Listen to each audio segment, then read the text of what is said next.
Media.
Assalamualaikum warahmatullahi wabarakatuh. Info seluruh.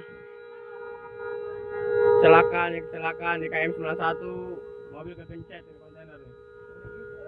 Oh, wah, saya. Orang yang meninggal nih. Mobil kecil nih. Tolong seluruh yang ini tolong digeser-geser, yang punya kontainer nih kabur nih orangnya nih. Kabur kayaknya nih. Tolong seluruh yang kontainer yang plat mobilnya ini, Lur. Tolong dibantu, Lur. Tolong digeser-geser, ini supirnya kabur nih kayaknya. Nggak ada ini, dicari supirnya nih. فاذكروني أذكركم واشكروا لي ولا تكفرون يا أيها الذين آمنوا استعينوا بالصبر والصلاة إن الله مع الصابرين. Assalamualaikum warahmatullahi wabarakatuh. Alhamdulillah, salatu wassalamu ala rasulillah wa ala alihi wa mawalah, amma ba'd. Sahabat-sahabat iman yang dimuliakan oleh Allah subhanahu wa ta'ala, dunia ini merupakan tempat persinggahan manusia dari alam rahim menuju alam kubur. Semua manusia akan melewati alam dunia ini.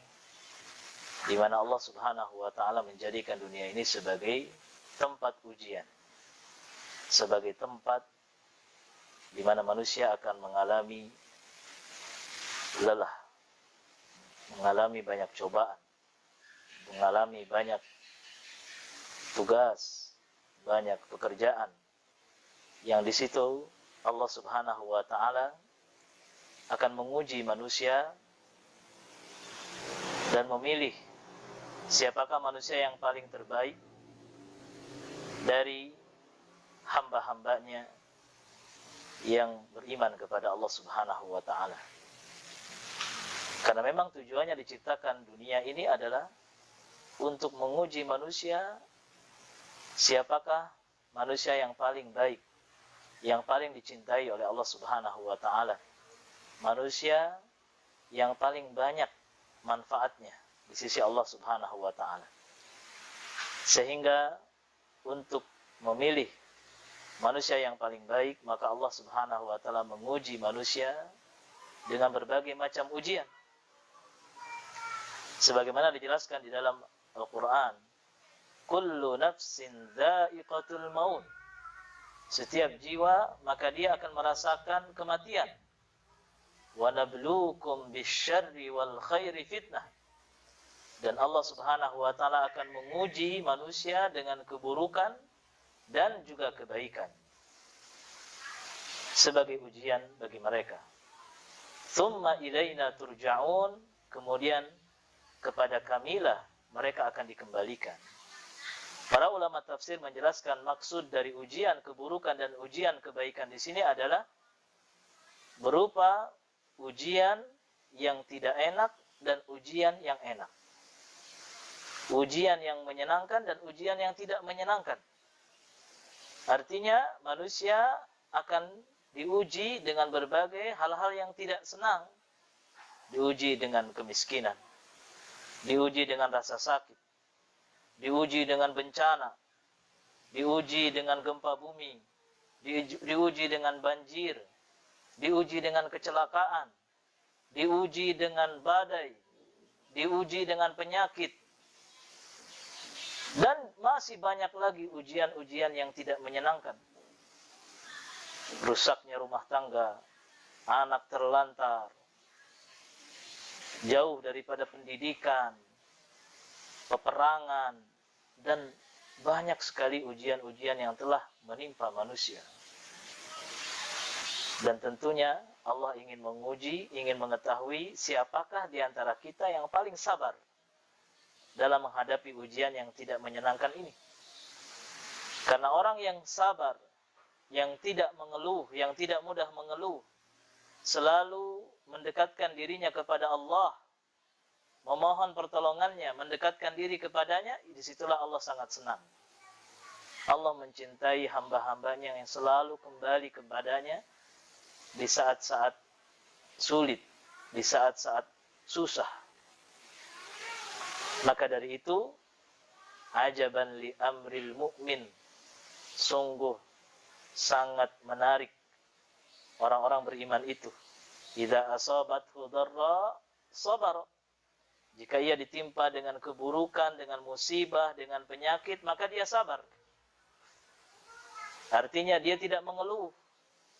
Dia bertahan dan mencari solusi agar ia bisa menghilangkan kesusahannya sambil berharap pertolongan kepada Allah Subhanahu wa taala.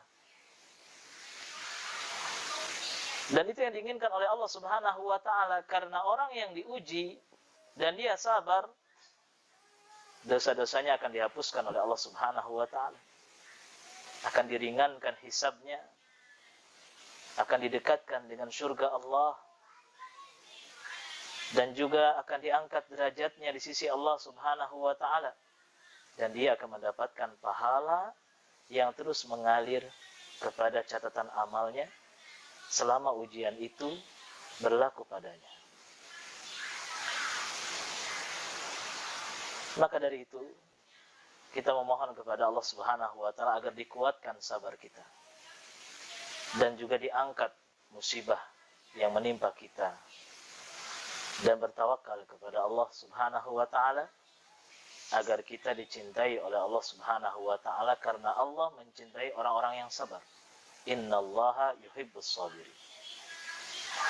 Selain dari itu, ujian yang menimpa manusia adalah ujian kenikmatan, ujian kesehatan, ujian aman, ketentraman, kebahagiaan, ujian berupa nikmat keluarga, nikmat istri, nikmat anak, nikmat sehat, nikmat waktu luang, nikmat umur, nikmat masa muda, nikmat makanan, nikmat minuman, nikmat tidur. Semua nikmat-nikmat ini akan ditanya oleh Allah Subhanahu wa taala, apakah nikmat ini digunakan untuk beribadah kepada Allah Subhanahu wa taala, ataukah justru malah semakin jauh dan bermaksiat kepada Allah Subhanahu wa taala. La tus'alunna yawma idzin 'anil na'im. Sungguh kalian akan ditanya pada hari kiamat tentang semua nikmat yang Allah berikan kepada kita. Lalu bagaimana sikap kita ketika kita mendapatkan nikmat ini? Ajaban li amril mu'min. Sungguh hebat orang beriman itu. Idza asabathu sarra syakara. Jika ia ditimpa dengan sebuah nikmat, maka dia bersyukur. Bersyukur adalah sikap yang terbaik ketika kita mendapatkan nikmat. Mengakui bahwa nikmat itu datangnya dari Allah. Menyampaikan ucapan rasa terima kasih, ungkapan bahagia, ungkapan syukur kepada Allah Subhanahu wa taala, dan juga menggunakan nikmat itu di jalan Allah Subhanahu wa taala. Maka disitulah Allah akan memberikan pahala bagi diri kita. Semoga kita menjadi orang yang beriman yang sabar, dan juga orang beriman yang syukur atas nikmat-nikmatnya. Barakallahu fikum. Semoga nasihat ini menggugah kita dan mengingatkan kita untuk selalu bersyukur tatkala kita mendapatkan nikmat, dan bersabar tatkala kita mendapatkan musibah ataupun ujian. Assalamualaikum warahmatullahi wabarakatuh. Mau beli rumah tanpa riba? Hubungi kami sekarang juga, developer Pondok Raja Syariah. Hunian syariah bernuansa Islami untuk keluarga madani.